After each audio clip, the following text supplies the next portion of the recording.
A piece of feedback we've been getting consistently from our players is that they want a stick that's as graphically simple as possible, but for us we still need to make it so that players can identify that stick. So we concentrated on putting the graphic on the bottom of the stick. So when you turn that stick over, you'll notice that there's a bright yellow stripe running up and down.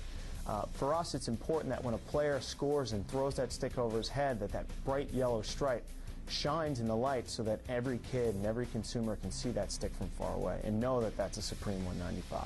It's a neat idea with the color on the back of it, and like you said, when you score a goal, you can see the yellow up in the air. But it's pretty cool.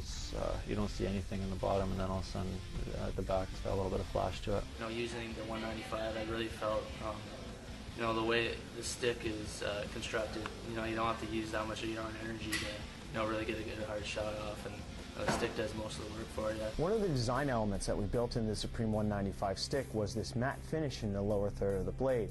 And working with partners in the NHL, NCAA, CHL, and even looking at youth hockey players, we've noticed that a lot of kids have started spray painting the bottom of their sticks. The main thing that they were trying to do was to make it easier for them to find the puck. The other thing they're trying to do is help reduce the glare. So by finishing it in a matte, dull black finish, we're able to give that player both attributes right out of the gate when they buy that stick off the shelf.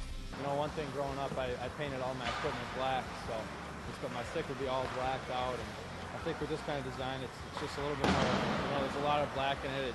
It's a good-looking stick. I like the webbing and stuff on the bottom, but I also like how it's kind of spray painted on the bottom, because you see a lot of guys, I do it now too, spray paint the bottom of their stick down there. And I think it's a pretty neat stick. You know, I've always been working on my shot and wanting to get a stick that, you know, the puck seems to kind of jump off your blade a little bit, and you don't have to work too hard to get a decent shot off. But you know, these 195s seem to have it.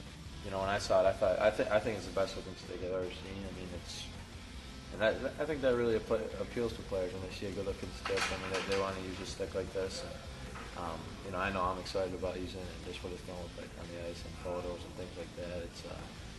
It's going to be awesome.